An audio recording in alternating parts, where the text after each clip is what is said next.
Buenas tardes, estoy haciendo este video, pido disculpas porque había citado para una videoconferencia temprano, pero hubo un inconveniente aquí en el lugar donde yo vivo y estuvimos sin luz y sin internet por un accidente. De todas maneras, yo hoy acudí a la universidad y sé, porque además en el grupo de WhatsApp algunos me lo expresaron, que no se iban a conectar y pues que algunos comentaban también que no habían inquietudes. Quiero decir que esta videoconferencia la planteé fundamentalmente por algunas razones.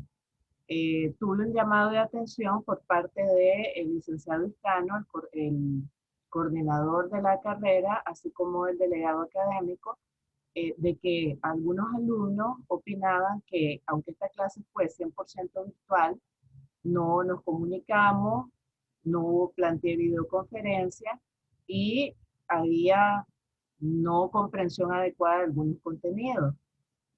Esta queja, desgraciadamente, se me hizo notar ya cuando estábamos en la fase final de desarrollo de esta asignatura, con lo cual lo único que podía hacer era lo que estoy haciendo ahorita, plantear esta videoconferencia.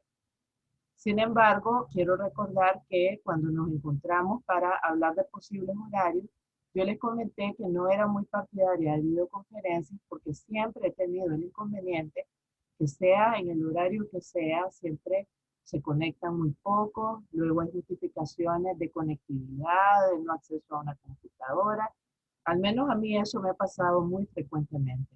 Entonces yo traté de plantear los contenidos de una manera en que consideré que eran sencillos, que se podían comprender y tuvimos siempre actividades que nos permitían acumular puntos y parciales que consideré pues sencillo, desde el primero que fue autocalificado hasta este último, que va a ser, como dije desde el principio, distinto, parecido al segundo, pero con algunas especificaciones que notarán ustedes que hace que sea diferente. Entonces, quiero pedirles, no sé si continuaremos en el siguiente cuatrimestre compartiendo en alguna asignatura, pero es importante que ustedes sepan que cuando hay una queja hay que remitirse de manera inmediata al dueño de la clase, que es el docente, porque el docente es el que puede rectificar inmediatamente y ajustar y plantear cambios que nos favorezcan a todos. Es obvio que lo que todo docente quiere es que sus alumnos tengan contacto con uno y sobre todo pues, que logren el aprendizaje esperado. Hoy acudí a la universidad y solo me encontré a un alumno. Agradezco las observaciones que me hizo y sobre todo el interés de sentarse un momento y cuestionarme, hacerme algunas preguntas, que es minor. Le agradezco pues, porque le expliqué algunas de las cuestiones que estoy hablando aquí. Le dije que iba a subir este video para que lo vieran y tuvieran pues algunas orientaciones generales ya para finalizar nuestra asignatura. Les pido pues por favor que en caso futuro, aunque no sea la clase conmigo, tengan la práctica de acercarse, comunicarse primero con el docente antes de dirigirse a otras instancias a ventilar sus quejas o sus inquietudes, porque el docente, como les digo, es el que puede rectificar. Usamos poco el grupo de WhatsApp. Ese grupo es fundamentalmente también para que ustedes puedan hacer preguntas asociadas a la clase. Yo siempre traté de responder inquietudes o justificaciones para recibir en algunos casos incluso trabajo fuera de tiempo. Entonces espero pues que a pesar de esas quejas y ese malestar que se expresó, podamos cerrar nuestra tercera evaluación parcial de manera exitosa. Para continuar con este video, yo hoy le comentaba eso a Minor presencialmente, que quería hacer comentarios sobre todo de tres temas, o dos, digamos, que generaron algunas, según yo, dudas, porque vi que en las actividades de aprendizaje las respuestas en esos puntos, pues en algunos casos no fueron completas. Por ejemplo, en el tema, que ya fue nuestro tema de los últimos finales, el rol del psicólogo educativo, mucha gente en la pregunta acerca del currículum propio de la psicología, que son materias, áreas específicas que debe dominar el psicólogo educativo, algunos me enumeraron solamente. Yo ahí pretendía, y eso les dije en las observaciones que siempre les hago cuando reviso los trabajos, que era buena idea, además de enumerar estas materias, estas áreas, tratar de definirla brevemente para que sí entendiéramos por qué estas áreas están vinculadas con la labor del psicólogo educativo.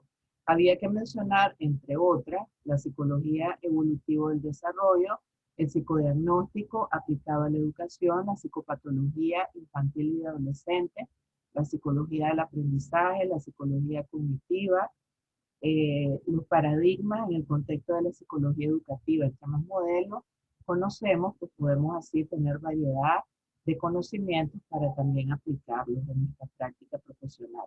Metodología aplicada a la educación, psicología del lenguaje, modelos de intervención psicoeducativa, ¿qué más? También psicología social aplicada a la educación, psicología de la organización aplicada a la institución escolar, intervención comunitaria. Era un listado, digamos, extenso que estaba contenido en una de las presentaciones anexadas a esa semana. Entonces, valía la pena, además de indicar estas materias, como les digo, definirlas brevemente para que así tuviéramos claridad por qué es que el psicólogo educativo debe dominarlo. También esa misma actividad de aprendizaje, algunos les cuestioné su respuesta respecto a cuál es el rol del psicólogo educativo en nuestro país hoy. Entonces algunos ahí me contestaban de manera general cuáles son las competencias, cuál es el trabajo del psicólogo educativo, pero la pregunta era realmente tratar de saber en la práctica si realmente el psicólogo educativo realiza, tiene presencia y ejerce sus funciones en las instituciones escolares. Algunos me contestaron pues que esto podía ser deficiente, que muchos centros no cuentan, que lo ideal sería que sí. Entonces ahí realmente era concretar. Y podríamos decir que al concretar la mayoría de las respuestas aceptadas sería que sí, muchas instituciones en efecto no tienen un psicólogo educativo dentro de su personal. Y es necesario porque ahí mismo en este trabajo hablábamos de todas las competencias y lo que él puede observar, evaluar, pues, y diagnosticar y por supuesto luego brindar la ayuda necesaria. En el área de psicología educativa es muy importante siempre pensar en una triada, que son tres elementos los esenciales. Tenemos al alumno, que es al que se le hace la observación y al que pues, puede presentar un problema específico, pero si el trabajo no incluye a la familia, al maestro, a la institución, no se podría lograr el objetivo que es lograr aprendizaje efectivo. Entonces siempre la labor del psicólogo educativo tiene que abarcar a esta triada, por ejemplo, que trabajemos directamente con el alumno, brindándole orientación, seguimiento, atención personalizada e individual.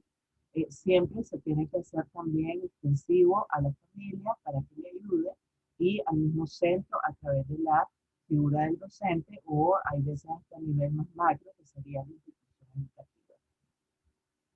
¿Qué más podemos decir? Eso era respecto a ese trabajo que hablaba del rol del psicólogo educativo y también nos explicaba, nos hablaba, había un punto relacionado también al diagnóstico psicoeducativo.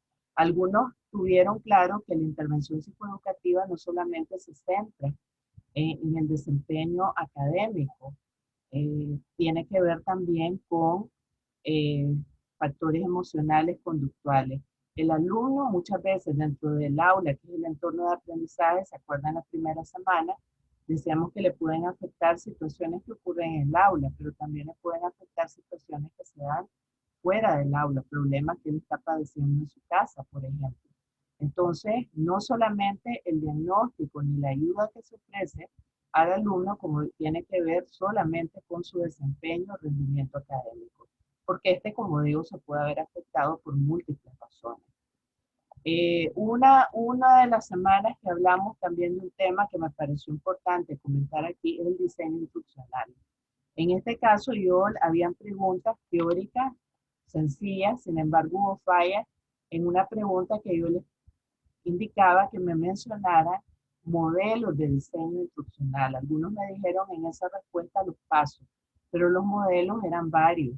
Yo les mencionaba ahí en los comentarios de evolución de los trabajos que, por ejemplo, está el modelo ADI, el modelo Garnier, hay varios, o por mencionar algunos, menciono esto. Ese punto, si se respondía bien, nos podía facilitar responder la última pregunta, que era que ustedes plantearan las líneas generales de su propio diseño instruccional. Ustedes iban a escoger un tema psicológico de su agrado, de su preferencia, y luego tratar de plantear esas líneas generales. Algunos hicieron su esfuerzo y lo valoré. Otros no respondieron, otros me respondieron otra cosa. Entonces yo quiero comentar que realmente esto es importante, vale la pena que lo tengan en cuenta porque el psicólogo, una de sus labores es educar. Hay veces nos veremos en la necesidad de realizar capacitaciones, talleres, pues nos pedirán dar una charla. Entonces uno tiene que planificar. Y si la planificación de esa actividad es detallada, pues eso será una verdadera guía que nos puede facilitar nuestro trabajo.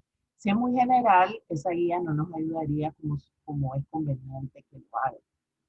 Quiero decir que, por ejemplo, alguien me mencionaba como los pasos, como la estructura que debería de tener un diseño. Por ejemplo, señalar el tema para empezar, la meta instruccional que deseo lograr, el objetivo general, eh, plantearse algún prerequisito para tomar esa capacitación, esa sesión de trabajo, por ejemplo, que tengan nociones básicas de psicología, podría ser algo. Herramientas de evaluación se mencionan, si serán pruebas cortas, cuestionarios, alguna actividad específica. Y luego se plantea un cuadro que tiene distintas columnas en las cuales se especifica, por ejemplo, actividad, objetivo específico, estrategia a utilizarse, qué materiales o recursos necesitaré, cómo voy a evaluar cada momento de la actividad o por lo menos una evaluación final y los tiempos. Eso es algo específico realmente, que me puede servir de guía para poder verme yo en el papel de desarrollar ese tema que yo iba a proponer. Temas había muchos.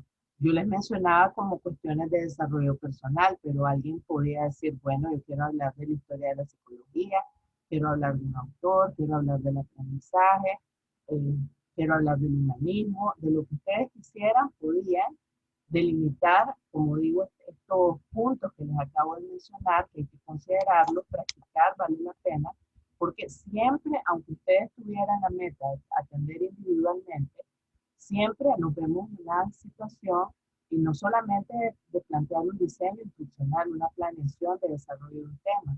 Les decía que a veces incluso tenemos que elaborar nuestros propios materiales.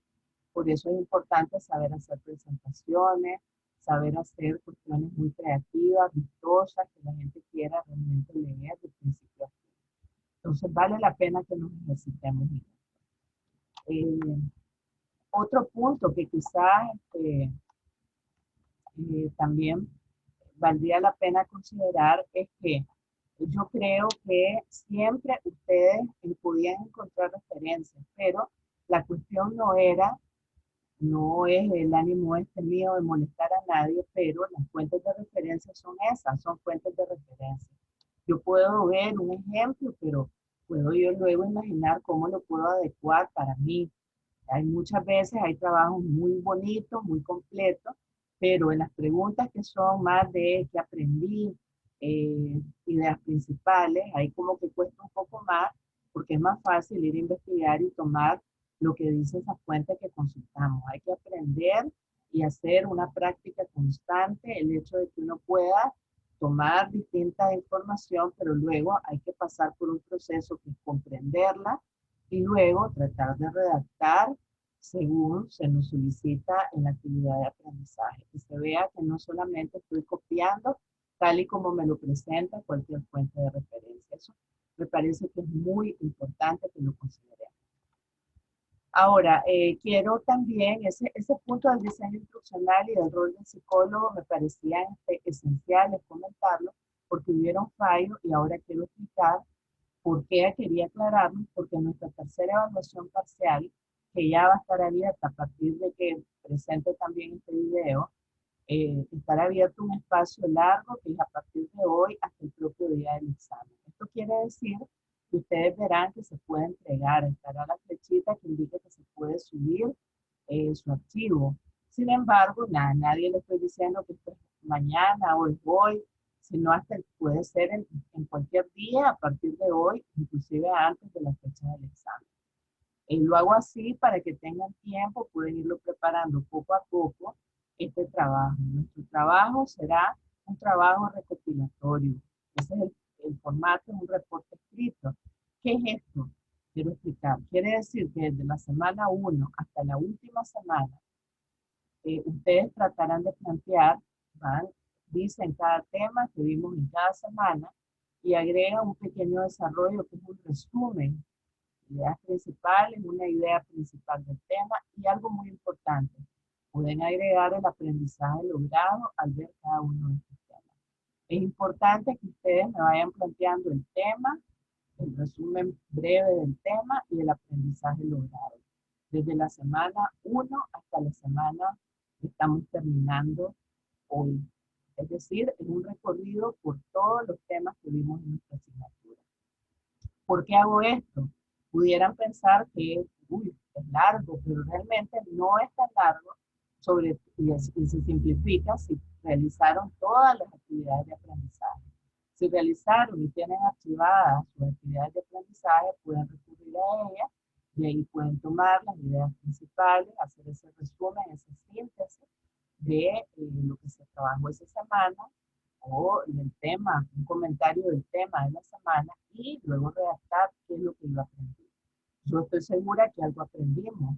No sabía de la importancia, por ejemplo, del rol que tiene el protagonismo, el rol concreto que tiene el docente y que tiene el alumno, cómo son los entornos de aprendizaje, los tipos de enseñanza más innovadores y tradicionales.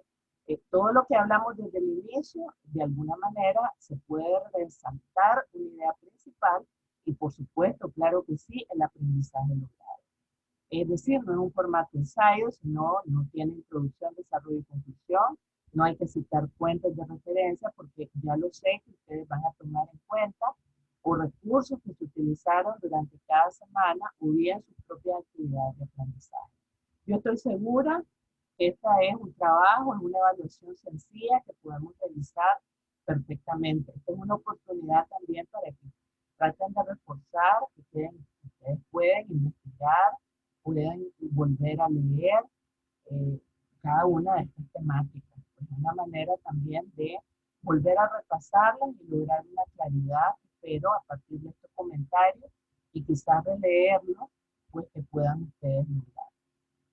¿Qué más puedo decir sobre esto? Yo quiero recordarles, hay gente que me lo pregunta, ustedes deben de tener el control, espero. En este caso tuvimos menos acumulados que en las ocasiones anteriores, pero si los entregaron, deben saber con cuántos puntos entran al examen y deben saber pues, que el examen vale solo 50 puntos.